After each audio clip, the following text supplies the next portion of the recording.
une amitié de longue date. Le 5 décembre 2017, Eddie Mitchell perdait l'un de ses meilleurs amis, Johnny Hallyday. Invité du portrait de la semaine de 7 à 8 ce dimanche 21 novembre 2021, le chanteur a accepté de revenir sur leur dernier tête-à-tête. Après avoir révélé qu'il avait vu son ami 3 jours avant qu'il meure, Audrey Crespo-Mara lui a demandé franchement, « L'entourage de Johnny ne vous a pas empêché de le voir ?» À cette question, le chanteur a répondu, « Non.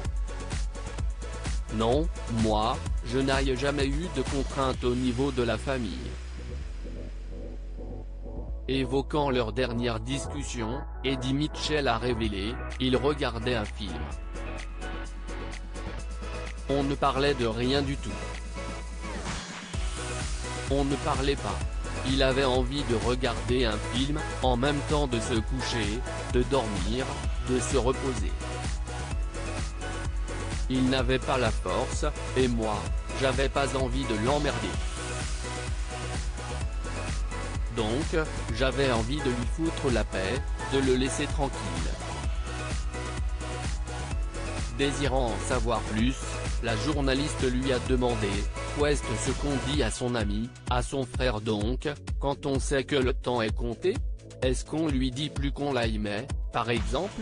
En toute transparence, Eddie Mitchell a répondu, mais ça, il le sait.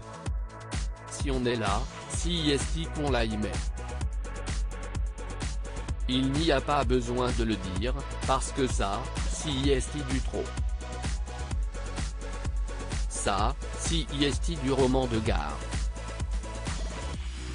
Alors qu'il était très proche, il a assuré, il m'appelait à n'importe quelle heure du jour, surtout de la nuit d'ailleurs.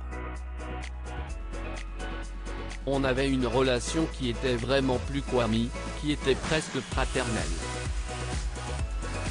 Également interrogé sur l'inquiétude de Johnny Hallyday quant à sa succession, le chanteur a dévoilé, absolument pas.